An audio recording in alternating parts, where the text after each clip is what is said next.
Assalamualaikum warahmatullahi wabarakatuh. Perkenalkan, nama saya Anis Mahmud Sitompul. Ingin mempresentasikan hasil kerja saya yang berjudul memperkenalkan hadis Nabi Muhammad SAW.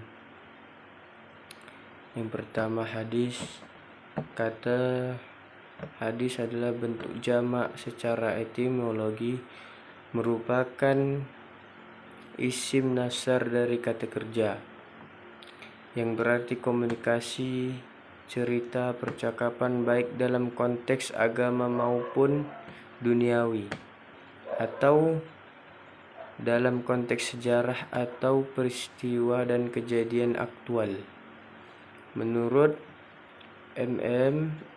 Azami, penggunaan kata hadis dari sudut kebahasaan dalam Al-Quran diantara lain komunikasi religius, pesan, atau Al-Quran sebagaimana terdapat dalam Quran surah Al-Zumar ayat 23, cerita duniawi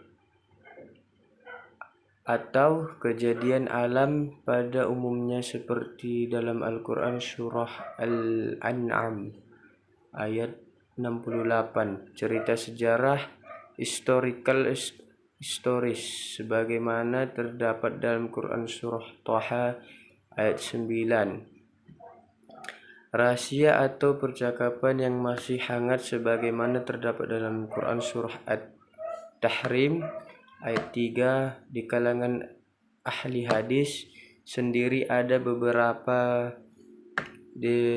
definisi yang antara satu dengan yang lainnya agak berbeda.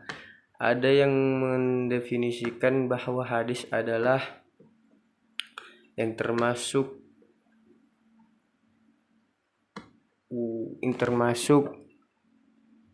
hal ihwal, ialah segala pemberitaan tentang Nabi Shallallahu Alaihi Wasallam seperti yang berkaitan dengan himmah atau kemauan, karakteristik sejarah kelahiran dan kebiasaan-kebiasaannya ulama ahli hadis lainnya.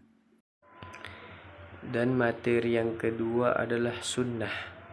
Sunnah secara etimologi berarti jalan lurus dan berkeseimbangan, yang baik maupun yang buruk. Sunnah secara etimologi berarti jalan lurus dan berkesinambungan, yang baik maupun yang buruk, sebagaimana yang dapat dilihat dari perkataan Rasul.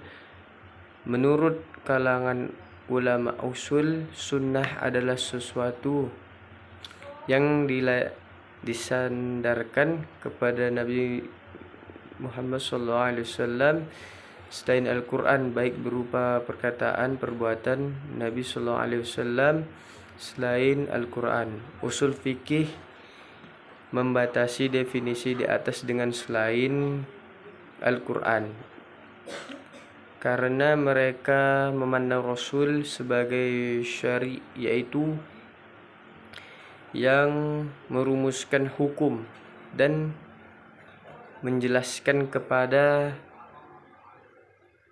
umat manusia tentang peraturan-peraturan dan keadaan-keadaan hukum yang berlalu di kehidupan sekarang ini. Dan sekarang kita masuk ke materi yang ketiga, yaitu khobar. Khobar menurut bahasa berarti al-naba', yaitu berita. Sedangkan menurut istilah terdapat 3 pendapat, yaitu A.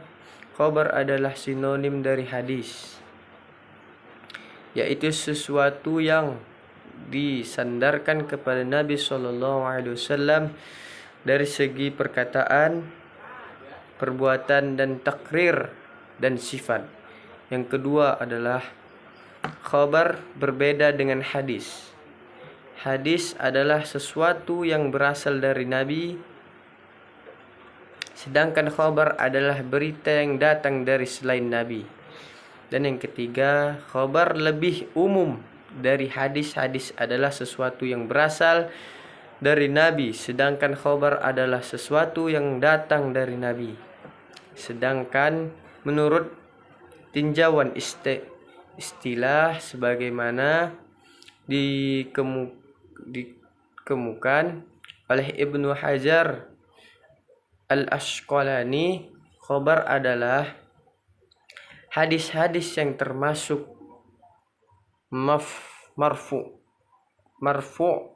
maufu, dan maktu. Dan kita masuk ke materi yang keempat, yaitu atsar. Atsar secara etimologi berarti bakiyat al-syai, yaitu sisa atau peninggalan sesuatu. Sedangkan pengertiannya secara etimologi adapun dan dua pendapat menggunakan istilah khabar dan atsar untuk segala sesuatu yang disandarkan kepada Nabi SAW, dan demikian juga kepada sahabat. Dan yang kedua, Allah Subhanahu wa Ta'ala yang dihadapi termasuk nisab masing-masing. Sunnahlah yang menjelaskan hal itu, termasuk penjelasan Rasulullah SAW. Terdapat Al-Quran mentaksinkannya, misalnya riwayat berkenan dengan firman Allah Subhanahu wa Ta'ala. Sekian dulu presentasi yang bisa saya sampaikan. Saya Anis Maulid Sitompul. Assalamualaikum warahmatullahi wabarakatuh.